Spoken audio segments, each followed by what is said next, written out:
우리 옆에 있는 분들하고 인사 한번 하겠습니다. 아름다운 것이 죄라면 당신은 사형입니다. 네.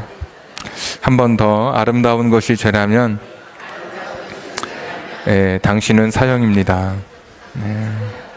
네. 이스라엘이라고 하는 이름은 성경에서 세 가지 의미가 있습니다. 우리 마이크 조금만 좀 올려주십시오. 첫 번째는 사람의 이름입니다. 야곱이라고 하는 한 사람이 야복 강변에서 하나님과 씨름하고 난 이후에 얻은 이름이 바로 이스라엘이었습니다.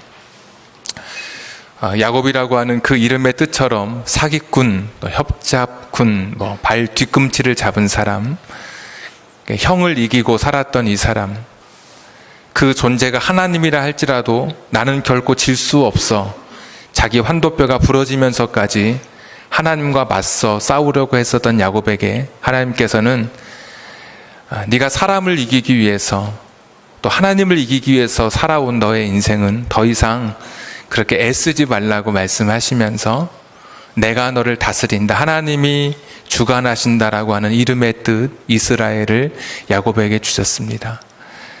그러니까 사람을 이기려고 네가 그렇게 하나님을 이기려고 네가 네 인생 그렇게 애쓰며 살지 말고 하나님이 다스리시는 인생을 살아라. 그 이름의 뜻으로 야곱에게 주신 그 이름이 이스라엘.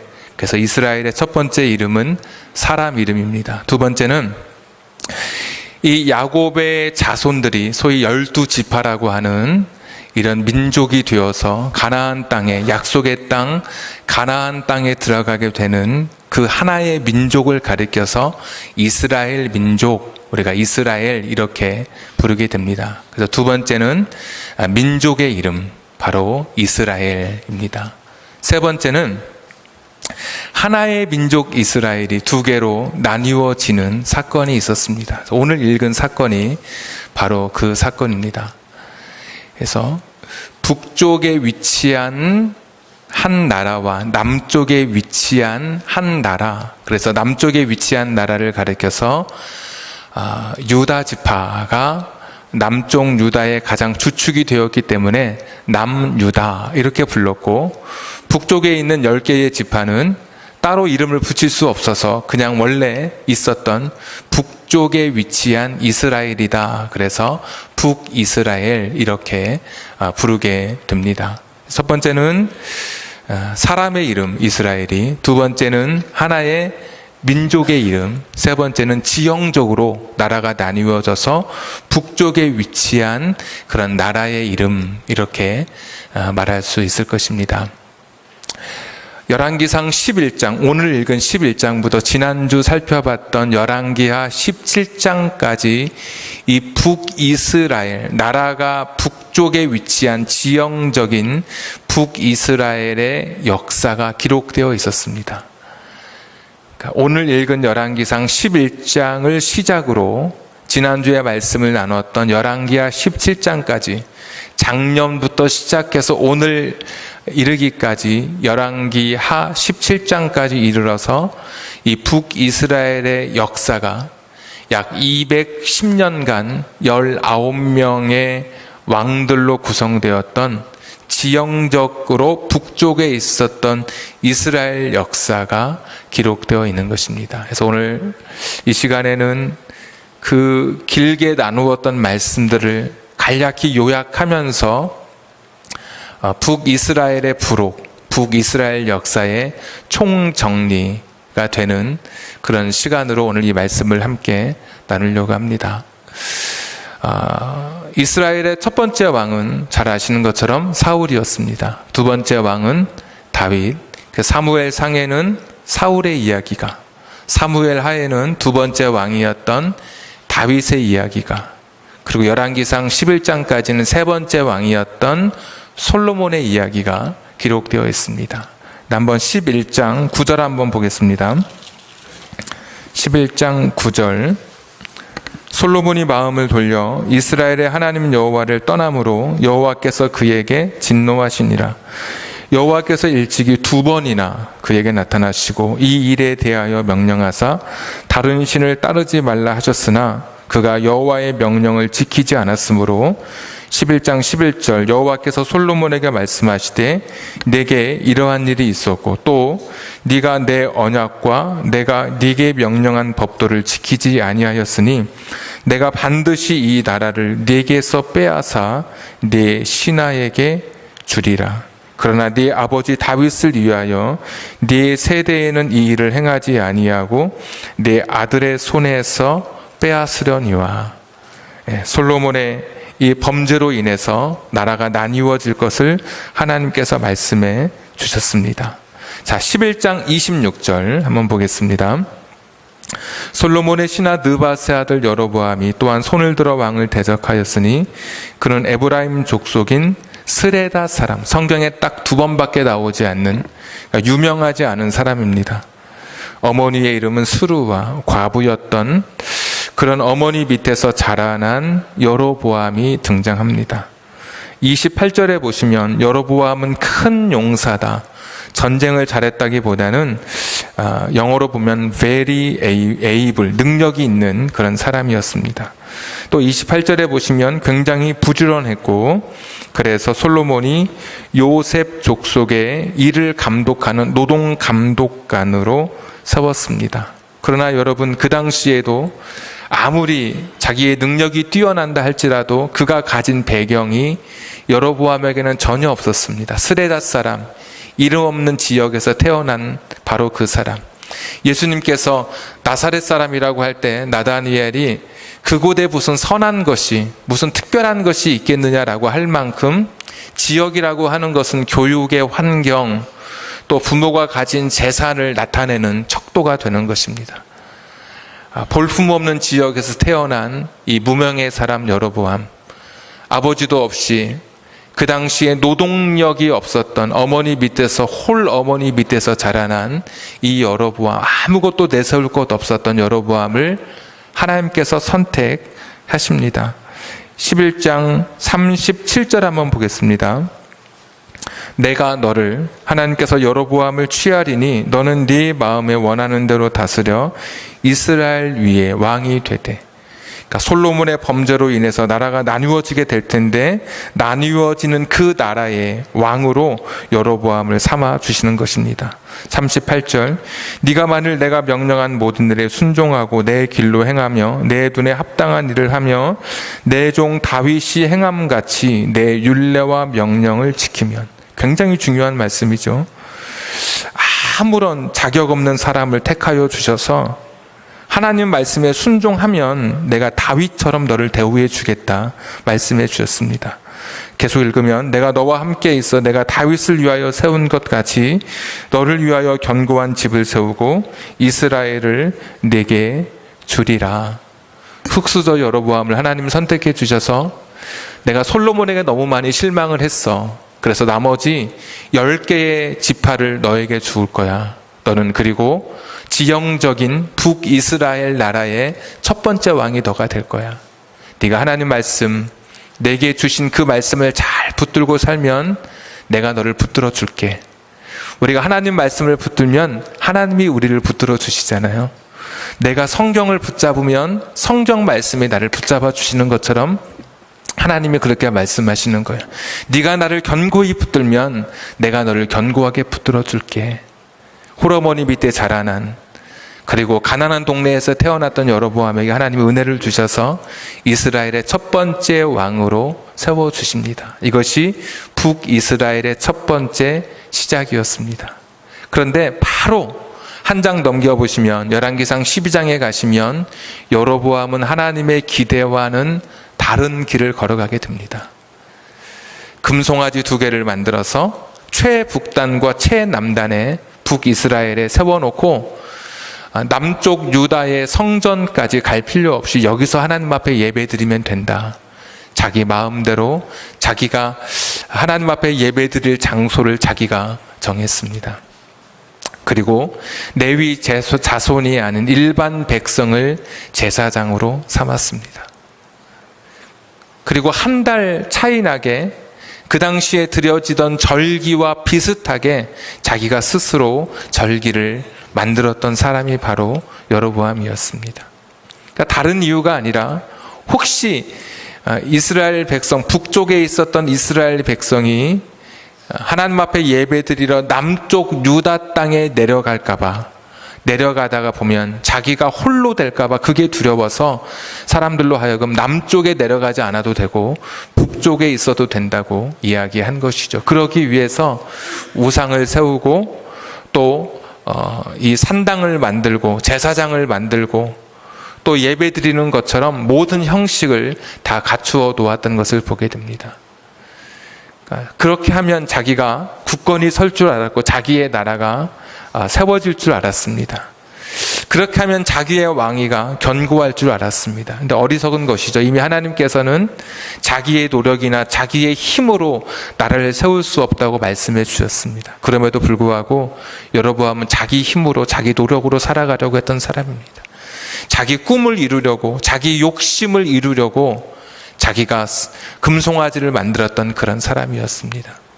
여로보암의 뒤를 이어 우리 주보에 보시면 1대 왕부터 19번째 왕까지 이 19명의 왕 모두가 여로보암을 포함해 여로보암처럼 살아갔습니다. 그래서 여로보암의 뒤를 이어 모든 18명의 왕이 느밧의 아들 여로보암의 길로 걸어갔다는 평가를 받고 있습니다. 하나님 말씀을 붙들지 않고 하나님을 순종하지 않고 자기 힘으로 자기 능력으로 그렇게 살아가려고 했었던 사람들.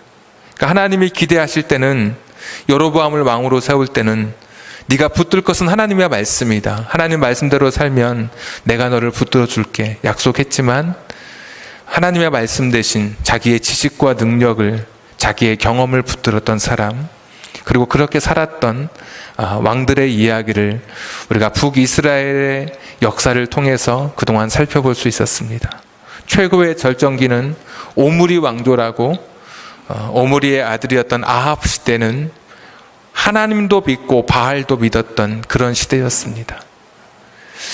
하나님도 내게 유익하고 바알도 내게 유익하죠. 바알이 비를 주는 신으로 알았기 때문에, 풍요의 신으로 그들은 알고 있었기 때문에 하나님도 믿고 바알도 믿었던 그런 시대.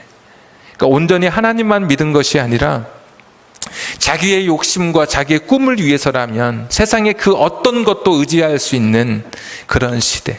그러니까 하나님을 온전히 붙들지 못했던 그런 시대의 모습도 우리가 살펴볼 수 있었습니다. 결국 이스라엘은 주전 722년에 멸망하게 됩니다. 지난주의 말씀이었죠. 지난주 우리가 말씀 살펴볼 때 슬픈 결말이었습니다. 이스라엘의 멸망에 3가지 이유가 있었습니다. 정치적으로, 외교적으로, 군사적으로 잘못 판단했습니다. 주보에 있으니까 다시 반복하지는 않겠습니다. 두 번째로는 사회적으로, 경제적으로 망하지 않으면 이상할 만큼 그 병폐가 너무 극심했습니다. 세 번째는 그 당시의 영적 상태가 하나님이 더 이상 지켜볼 수 없는 상태였습니다. 그런데 진짜 멸망한 이유는 다 거기에 있지 않았습니다.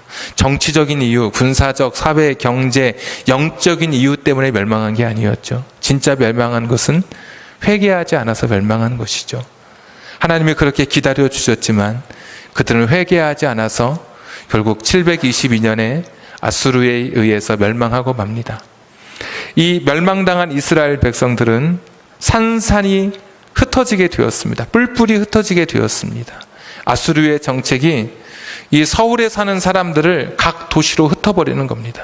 중국 사람을 서울에 살게 하고, 서울 사람을 부산에 살게 하고, 또 서울 사람을 일본에 살게 하고, 일본 사람이 또 서울 와서 살게 하고, 다 섞어버리는 소위 통혼이라고 하는 그런 정책을 써서 반란을 일으키지 못하도록 자기의 정체성을 잃어버리도록 하는 것이 아수르의 정책이었습니다. 그래서 요한복음 4장에 보시면 수가성 여인이, 예수님이 수가성 여인에게 말을 걸 때 이 수가성 여인이 깜짝 놀라면서 당신은 유대인인데 왜 저에게 말을 거십니까? 왜 저 같은 사람에게 말을 거십니까?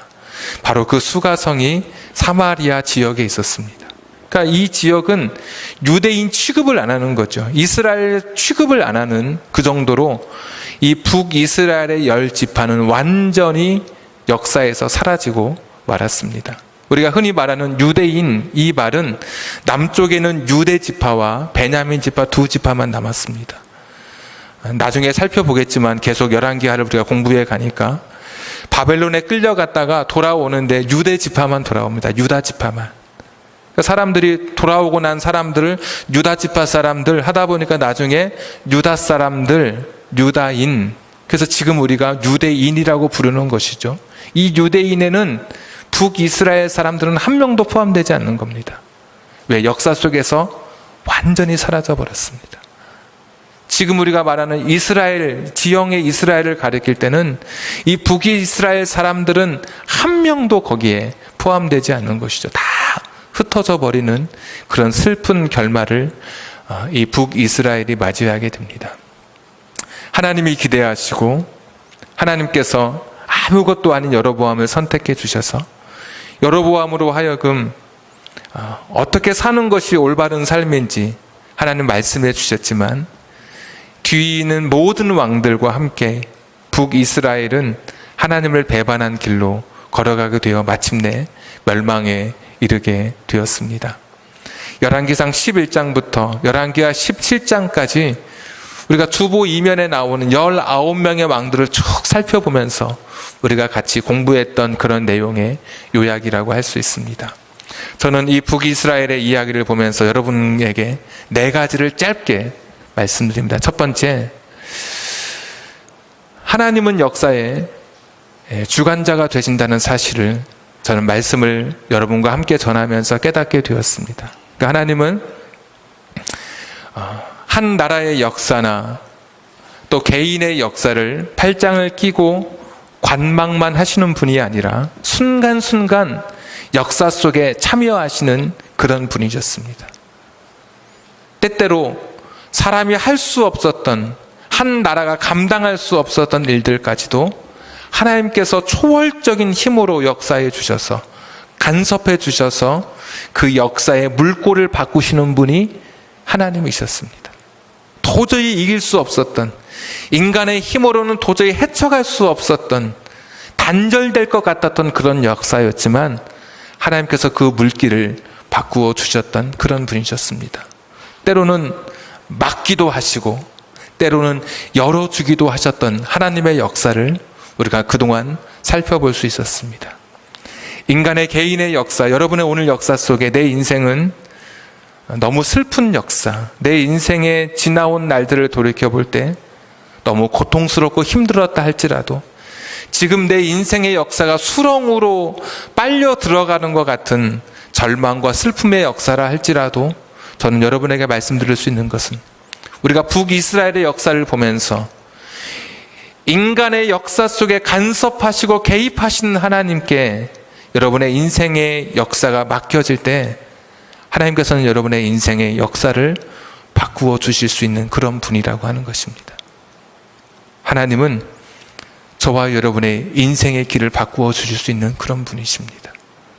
때때로 막으시기도 하셨지만 막혀있던 것을 열어주실 수 있는 그런 하나님, 인류의 역사의 수레바퀴를 붙들고 계신 분이 하나님이신 것을 우리는 그동안의 공부를 통해서, 말씀을 통해서 살펴볼 수 있었습니다. 자, 두 번째, 하나님께서는 인간을 보실 때 그 사람의 업적이나 치적에 관심이 없으시다는 사실을 우리가 깨닫게 됐습니다.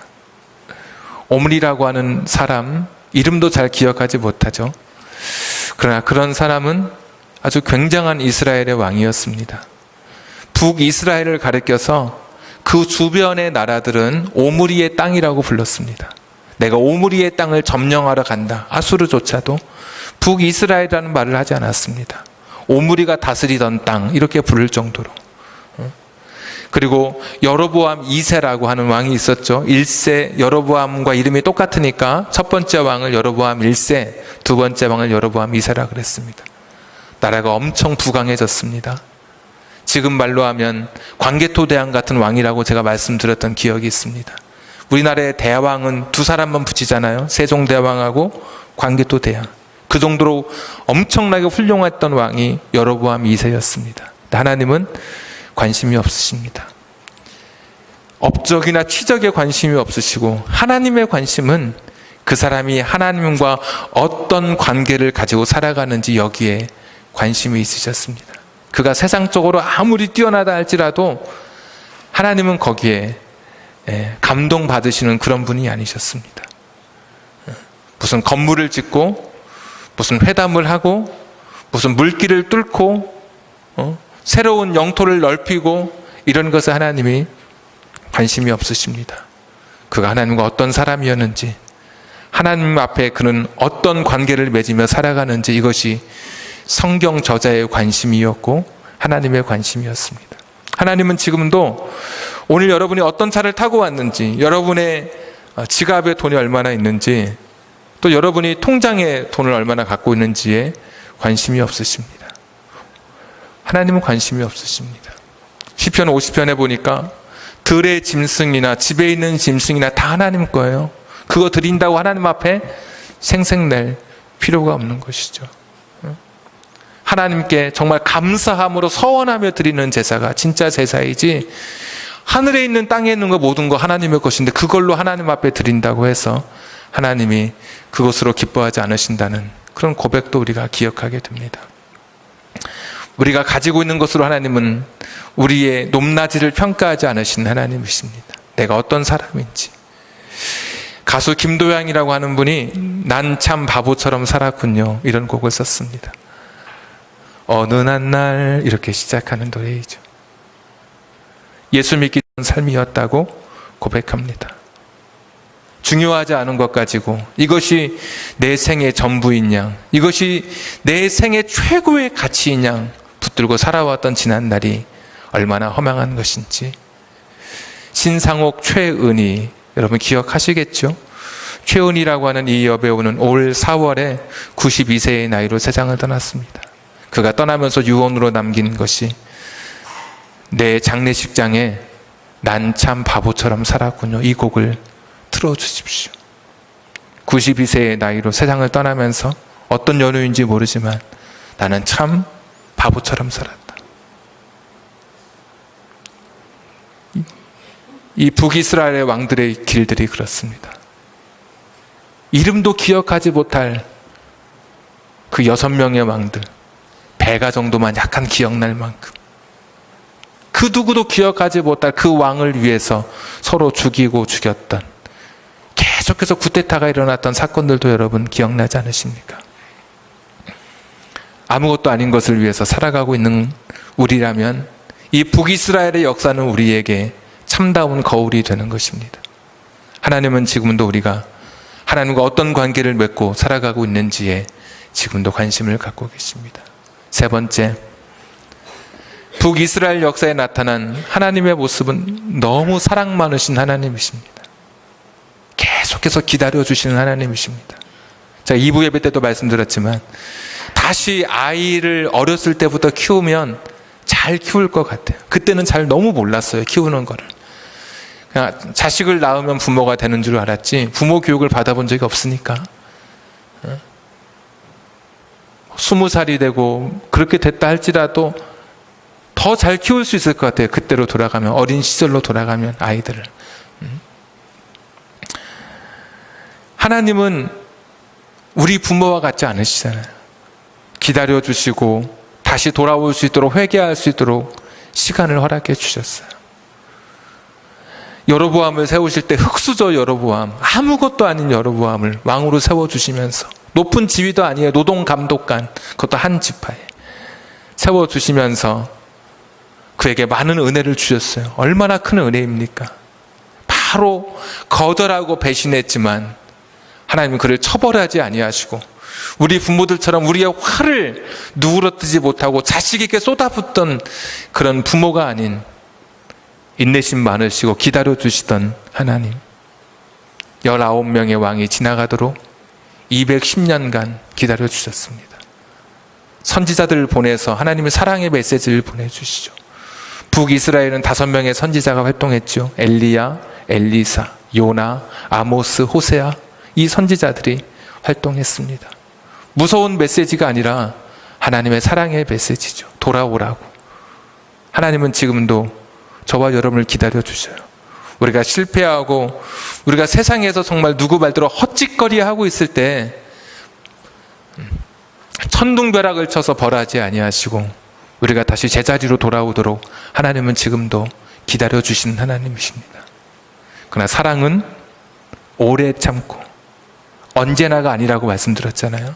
복음성가에는 사랑은 언제나 오래 참고이지만 고린도전서 13장에는 언제나가 없단 말이죠.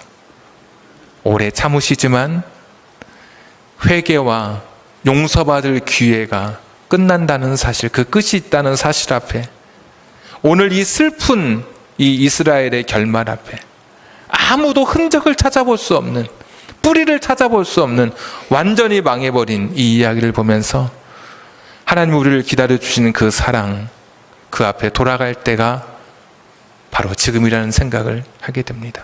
마지막 네 번째, 19명의 왕들을 보면서 하나같이 우리를 너무 많이 실망시켰습니다. 너무 실망시켰습니다. 가장이면 가족을 위해서 목숨을 바칠 수 있는 것이 가장입니다. 이것이 범죄가 아니라면 가장은 가족을 위해서 어떤 일이라도 해서 먹여 살려야 되는 것이 가장의 책무이죠. 왕은 범죄가 아니라면 어떻게 해서든 자기 백성을 책임지는 것이 왕의 책무입니다. 왕이 되면 자기 탐욕을 채우고 자기 명예를 드높이는 일에만, 백성들 보살피지 않는 모습을 보면서 야, 진짜 왕은 어디 있을까? 진짜 왕. 사람을 정갈 채찍으로 다스리지 아니하고 사람을 짓밟지 않은 평화를 주고 백성을 살피는 위로와 소망을 주는 그런 왕은 어디 있을까? 그러면서 우리의 시선을 예수 그리스도에게로 인도하게 하는 겁니다. 예수님, 그분은 나귀를 타고 오셔요. 예루살렘 성에 입성하시면서 평화의 왕으로 이 땅에 오셔요. 다른 사람들처럼 사람을, 약한 사람을 짓밟거나 없는 사람을 모른 채 하지 아니하시는 너무 좋으신 왕으로 이 땅에 오셨어요. 한번 실패한 여인을 보시면서 나도 너를 정죄하지 않아. 가서 다시는 범죄하지 않으면 돼. 그를 정말 말없는 사랑으로 품어주시던 주님의 모습을 보게 됩니다. 힘없는 사람들의 손을 붙잡아 주시고 38년 동안 그 은혜의 연못에서, 그 베데스다 연못에서, 은혜라고 하는 이름을 가진 그 연못에서 그 누구도 은혜를 베풀지 않았던 그 병자를 그냥 지나가지 아니하시고 소망 없이 앉아 있었던 그 사람, 물이 끓을 때 누가 나를 넣어주면 내가 날 것 같은데 나를 넣어주는 사람이 없습니다. 누가 넣어주겠습니까? 자기가 먼저 들어가지. 그렇게 소망 없는 사람도 그냥 지나가지 않으시던 주님, 그 베데스다 연못가의 사람은 주님 나를 고쳐주십시오 라고 말한 적도 없어요. 지나가시던 그 평화의 왕, 우리 구주 예수 그리스도께서 그 불쌍한 모습을 보시고 그냥 지나치지 않으셨던 것이죠.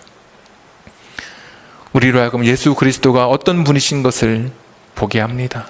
캄캄한 땅, 이방의 갈릴리라고 부르던 흔적도 없었던 사마리아 이 지역에 예수님께서 오셨던 것을 아십니까? 갈릴리의 예수로 사셨습니다. 거기가 바로 이 사마리아 땅입니다. 나사렛에서, 갈릴리 해변가에서, 바로 이 북이스라엘의 이 버려진 땅, 눈물 짓고 살아가던 땅, 이사야서 9장에 있는 것처럼 흑암에 갇혀서 사망의 그림자가 드리워졌던 소망 없던 이 땅에 예수님이 찾아오신 것이죠. 그들에게 빛이 되었고 그들의 위로가 되었고 그들의 소망이 되었습니다. 그리고 내가 진짜 하나님 허락하신, 하나님의 뜻을 순종하는, 하나님 말씀에 순종하는 왕인 것을 보여주는 것. 북이스라엘의 19명의 왕과는 비교할 수 없는 위대한 왕, 바로 그분인 것을 우리에게 다시 한번 보여주는 것입니다. 그동안 많이 힘드셨죠? 북이스라엘의 이야기를 듣는 동안에.